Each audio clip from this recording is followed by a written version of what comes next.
Good morning. It is Friday, February 21st. Welcome to Pro Wrestling 101 Live. I am here, just incredible, with you bright and early this morning. I'm already 3 cups of coffee in and ready to rock. If you want to give us a call, have any questions, 347-838-8165. That's 347-838-8165. Yesterday we had a really, it was really cool. Scott Hall joined us live yesterday as a guest, and he actually tried to call in the day before, and I didn't get to his call. I had no idea it was him. So, we're thankful for him to give us a call yesterday. And we also have a guest today. I'm very excited. Our guest, he's an old friend of mine. We started out, I'd like to say in 93, I started working indie shows for him. He's a Ring of Honor superstar. Brutal Bob Evans. Will bring him on the line real soon. Just want to get to a couple of quick things. Tonight, I will be on the pwtorch.com livecast at 5:30 p.m. I will join Wade Keller for the full 2 hours, so if you're into that kind of stuff, hit us up at pwtorch.com at the livecast, 5:30 p.m. Eastern Time. And for all things Just Incredible, go over to www.thejustincredible.com. Merchandise, we have links to the Pro Wrestling 101 YouTube show, Facebook, Twitter, and actually the blogtalkradio.com address is up there too for all the archived Pro Wrestling 101 live shows. So let's see if this gimmick works here in the studio. I will bring in Bob Evans right now. Let's see. Hello, Bob. You there? Tremendous. How are you? This is I'm like a rock star. Oh yeah, this is amazing. You're midway. You're early and loyal callers. This is probably the only time Scott Hall will ever open up for me on anything wrestling related. So, isn't that awesome?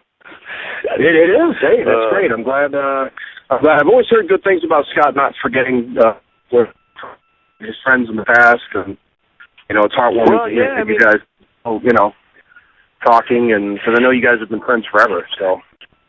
Yeah, Scott and I have been through the ringer together, and it's funny when right before he went on his journey to get clean his life up. I had just come out of treatment. We're talking about maybe a year and 3 months ago, and I was talking to Scott during the holidays, and he was real down, and I was just telling him I had just come. I was maybe 3 or 4 days. It was 3 days before Christmas, and I'd just gotten back from treatment, and we were talking about how much better I felt, and shortly after that, he went down to DDP's house and got his life in order, which is great. I mean, I know his son Cody is a big reason for it. I mean, I think Scott likes, he's always liked helping the young guys. If you know Scott too, man.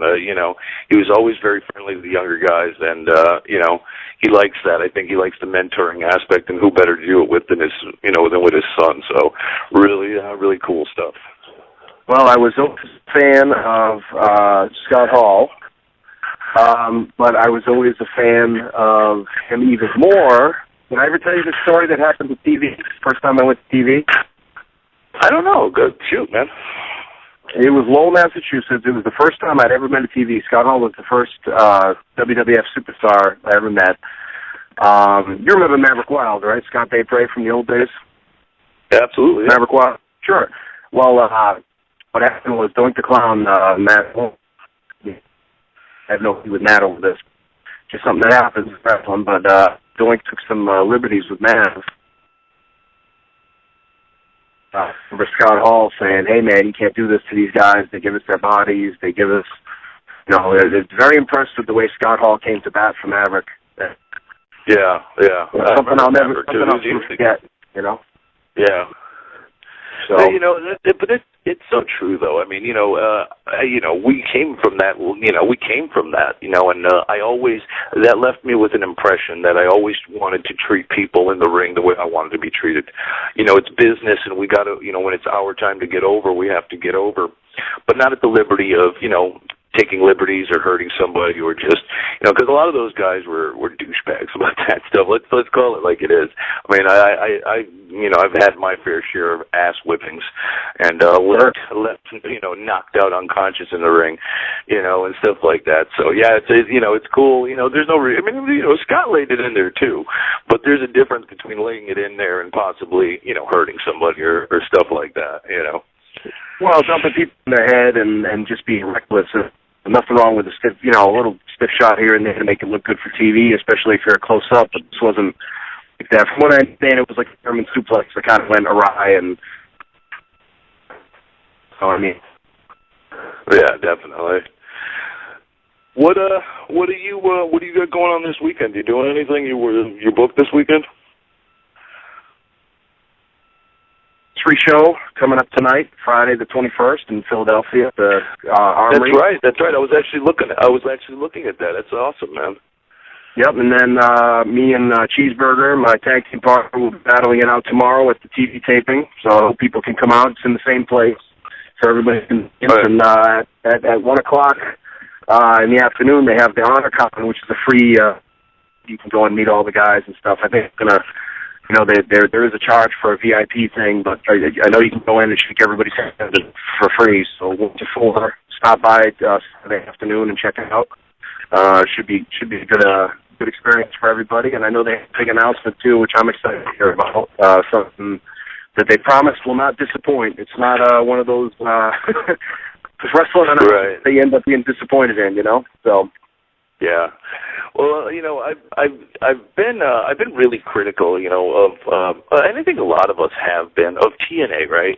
Only because the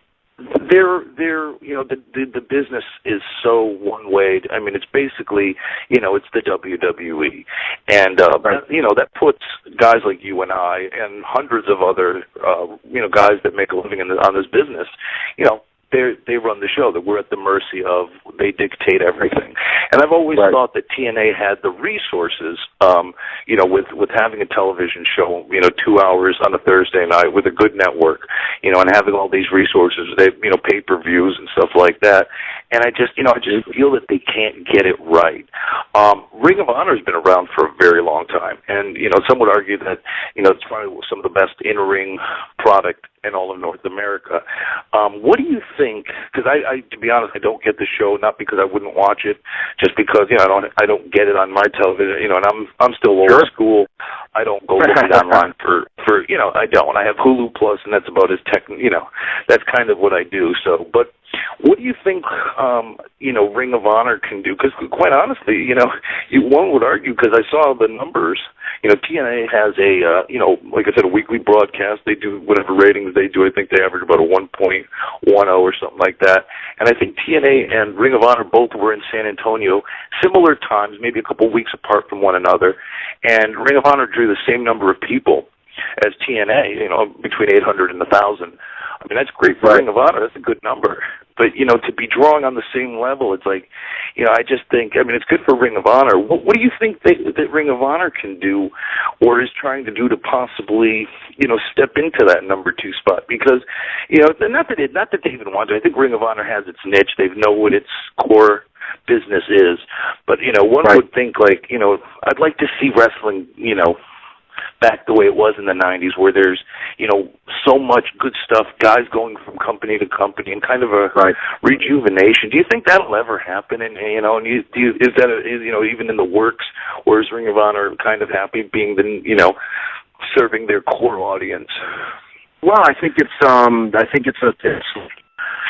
process. I know the ratings we get on our TV show it's a very promising rating. I know we do.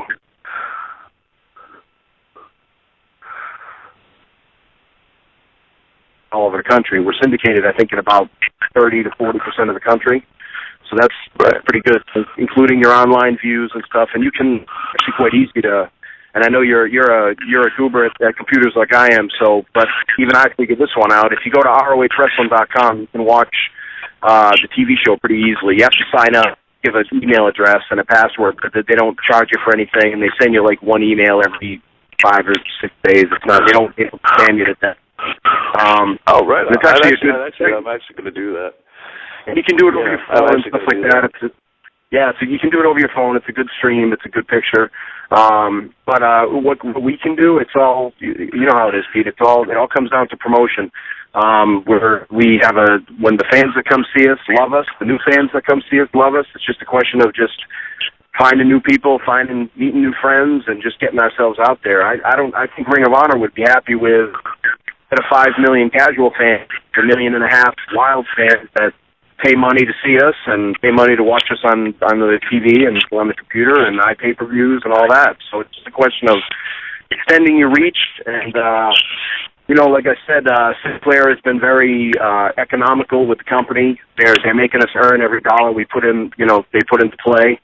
And I don't think that's necessarily, I don't seen it the other way, with TNA that you mentioned, just throw money as a problem isn't always the answer. So, I think not at all, yeah.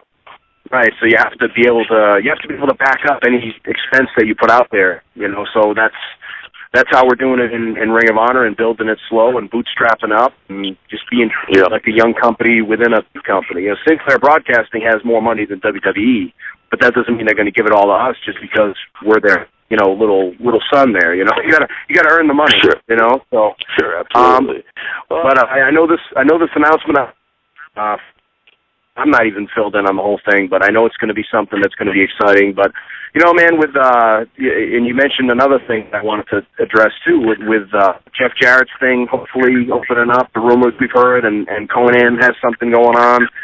Hopefully there'll be 5 or 6, feasible companies that'll give everybody some work and get people in and out, and hopefully, some of those companies will work with each other, and, we can get a good little, talent system, because, how do you feel about this? I actually kind of want to get your opinion.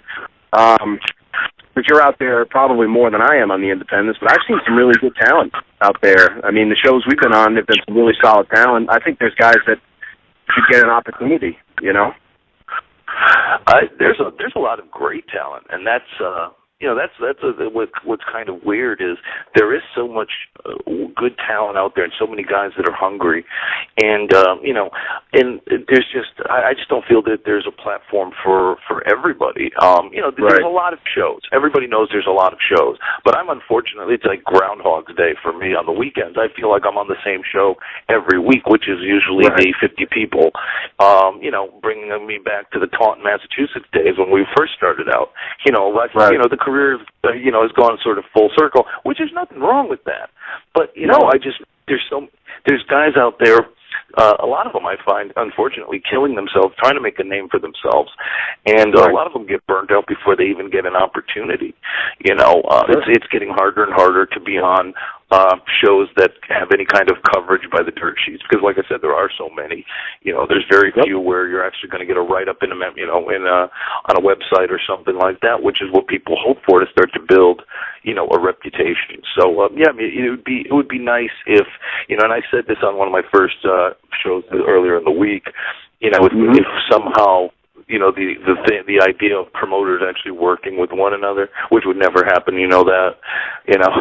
but there's just, there's so many ways that we as an industry could thrive, and, we just have to, stop playing, everything. I just feel like a lot of people try to be Vince McMahon in the WWE and, be, if somebody's running, the stuff where you're running against other promoters and, instead of all of us, working together to try to do something positive, there's enough out there today as far as young talent, hungry, good talent that's willing to put the time in and to work their asses off. We just, got to find a way, because, quite frankly, the WWE now is almost like the Willy Wonka golden ticket.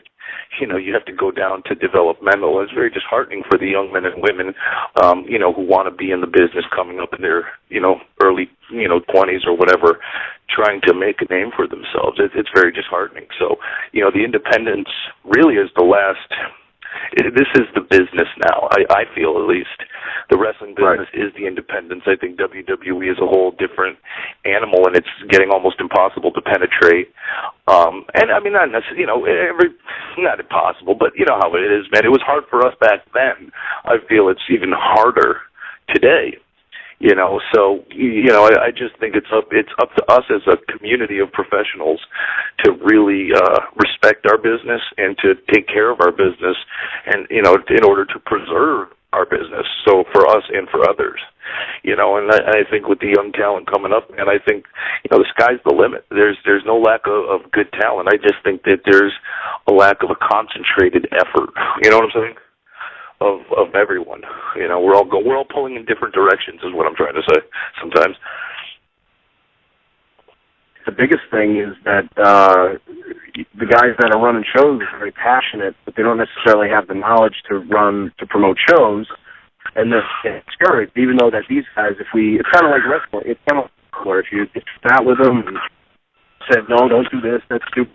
Don't do a crazy match. Build to a nice match, and 2 or 3 months in, build your challenger to wrestle the champion, and don't worry about the big cage match yet. We'll do the cage match in a year, and just kind of tell them, patience and promotion and boots on the ground. And the biggest thing you can do for your show is just pass out a lot of posters and get some cable ads going and get something in the paper and tell everybody that there's a cool wrestling show coming to town. Don't worry about booking every name in this. Don't worry about spending all your money on that. Spend all your money on promotion and just really make an effort. But see, it's like wrestling. These guys come out and they just try to put on a show. They say, I'm going to book Just Incredible, but if I don't tell anybody that Just Incredible's in town, it doesn't matter how good Just Incredible is or how famous he is or if he's a former ECW world champion. None of that stuff matters because nobody knows he's there. Yeah. Yep, Hulk Hogan could be there. Absolutely, The Rock, John Cena, and and you're absolutely right. And I know you as a former promoter could definitely attest to this. I go to so many shows that have so many young guys in the area. I go to this IWE in Maine. Eric Johnson, friends with him. I work for him all the time, and there's he puts on a decent little show up there. But the guys in the company all work very hard for him inside the ring. But the month to month, there's 30 days in between shows, and these kids who make that area their home do nothing as far as promoting the shows, or everybody nowadays gets online and throws a couple of things up on Facebook, shares a couple of things. Facebook, you get so much stuff with wrestling shows and posts that I ignore all of them nowadays because there's just so much. Before, maybe a couple of years ago, it was a little different. You kind of sifted through it. Now it just feels like spam, garbage, always being thrown at you. People have to go back to the grassroots, the flyers, the posters. What is it to go to a pizzeria and say, hey, bro, I'll give you 10 free tickets, because those tickets probably won't get sold anyways. And, and just let me put this poster up here. You can sell the tickets, keep the tickets, go to give them out for free to your customers. And if you do that and build relationships with those, small mom and pop businesses, they will want to work with you. And, you don't have to spend money on the big ads, because sometimes, those don't, you always think that might work, and it doesn't. I think the best way to promote pro wrestling is on the grassroots level, because a lot of promoters say, oh, I had a commercial on Raw, or, this and that sometimes doesn't work. So I think it's time for a lot of these kids that are coming up to do what you and I did, is get out there and pass out some flyers and shake some hands and make these connections, tirelessly. Because if you want, outside of wrestling show themselves, Yep. And how did we meet? We met with you passing out flyers for Paul Romer's Wrestling School. Yeah. Yeah, and it's funny you say that. When I did my convention, I think it was going on for 5 years ago now, but I did that convention, autograph convention in Connecticut, Cromwell, Connecticut. I went out when WWE had a pay-per-view at like a Hooters or the sports bars. I would go out with the flyers and go there because I knew there would be fans. And I would, not to make money out myself. I would just go and, hey, that's Just Incredible, and I would sign a flyer and give it to them, because then you're making that personal connection. You know, and they oh, Randy, you know, I met Justin Credible here, and look at, he's got this gimmick going on, and, you know, just anything, man. You got to get creative. But, you know, I digress. We could talk about this for 5 hours. You know, it'll always be, we could always do more, and I think, I don't know. I want to get excited about the business again, Bob. Scott yesterday accused me of starting to become that bitter old man. You know, thinking that the young kids aren't doing it as well as I used to do it, which I don't agree necessarily with, Scott. I'm not bitter. I'm just, I don't know, man. Maybe I am a little bitter, damn it. Are we turning into bitter old men? Can you hear me? Barely. All right, hold on. Hear you. Yeah, I'm driving out here. I'm sorry. I'm working at the same time, so. I'm sorry. Well, real quick, I'll just throw this. Oh, go ahead, Ben. You can hear me? Yes, I can now. Can you hear me better now? All right, good. Yes, sir. No, what I was saying was, I think.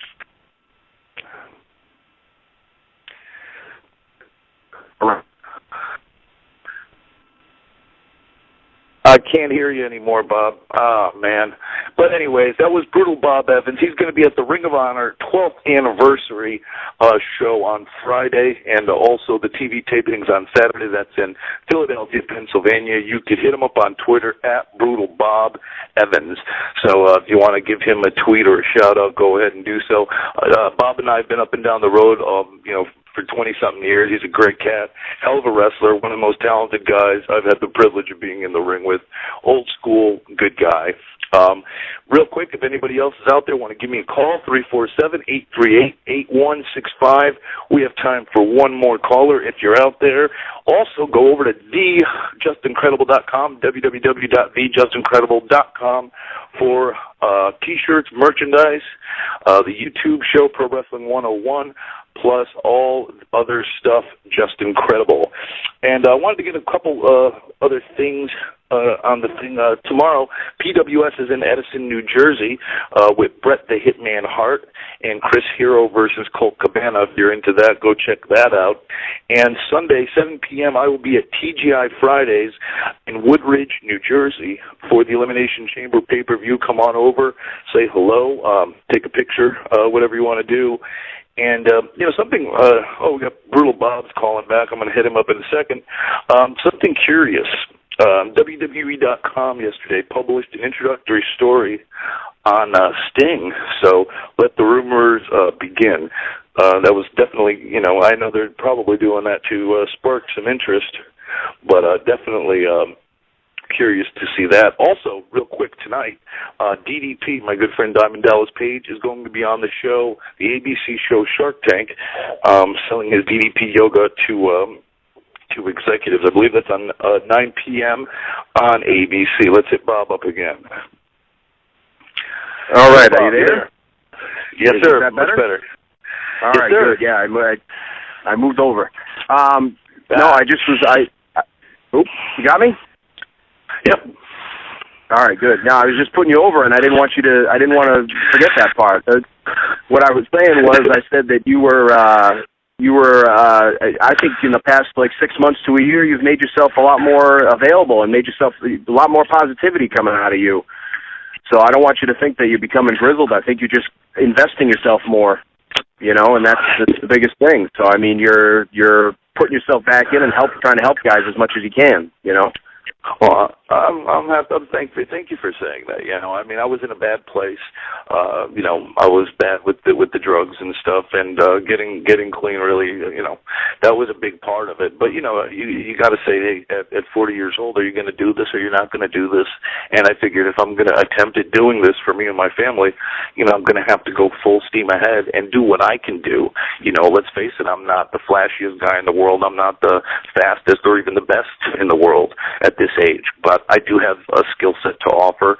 I have stuff upstairs to offer, and I'm still in fairly good condition. I've been very blessed never to get hurt badly, you know, where I needed a surgery or whatever. So, you know, yeah, I'm just trying to keep it positive, and like I said, man, it's up to us now. We're those guys, you know. That, you know, we used to look up to those names.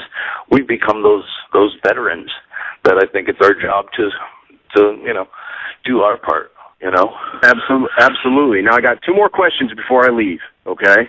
Yes, sir. First question is: are we going to? A lot of guys have been asking me because I put out the word that you and I were going to try to get together on a seminar. Yes. So we have to try to get out. We have to try to get together on a seminar somewhere. You and I. Hey, so that's, if we could find a location, and I know there's a lot of guys that have schools that are friends of ours.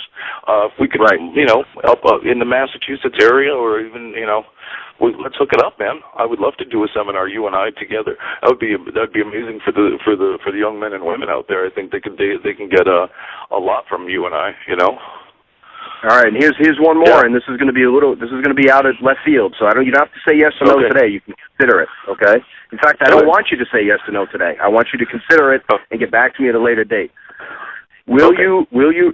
I have a thing called Iron Week that I do, where I wrestle guys for 60 minutes, once a day for 7 days in a row. Right? I want 2 old men like us to hook it up if we can. So I want you to consider that.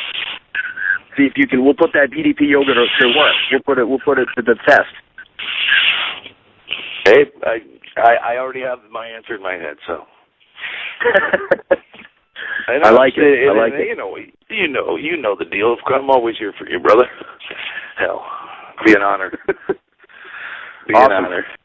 Awesome, my friend. All right, my friend. Hey, we got 3 minutes left on the show. I got to wrap this up. I thank you so much for calling, man. You're a great friend. You've been, you've always been there for me, and I appreciate it. Fans out there, Brutal Bob's on Twitter at Brutal Bob. Go hit him up. Brutal Bob Evans. Any website or anything else? Oh, no, man. Just wanted to say. Bob Evans. I'm sorry. That's fine. I just wanted to say I love you. God bless you. I'm so happy that you're doing well, and let's get this done. You go wrap it up, and I'll talk to you later.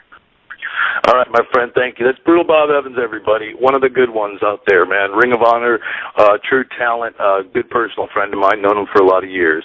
All right, let's see. I think that about wraps it up. Oh, another real quick note I wanted to hit it out there. WWE came out with their stock price yesterday, closed at a high of 15 years at $24.74. Let me tell you something, man. If this WWE network gets 1 million subscribers, by the time they need it, WWE is going to be a hell of a company to invest in. I think they've got this thing on lock, and they're fixing to make some money. So, anyways, one last time, if you guys want, Sunday at 7 p.m. TGI Fridays in Woodridge, New Jersey, I will be signing autographs at the Elimination Chamber pay-per-view. Come on over there. I'd love to see all the fans. And also tonight on pwtorch.com, I will be on the live cast with Wade Keller at 5:30 p.m. Don't forget that.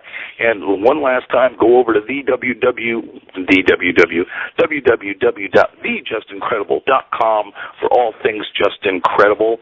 And that about wraps it up. I appreciate Brutal Bob calling in. I appreciate Scott Hall calling in. All the fans, you guys have been wonderful for my inaugural week of the podcast world. I thought we were going to have a hard time getting guests at the 6 a.m. mark, but it hasn't been the case, man. It's been amazing. You guys have been supportive. The numbers have been through the roof, and I want to thank each and every one of you for listening. This is more than I could have ever expected. And you guys have been great. I want to thank you so much. Have a great weekend.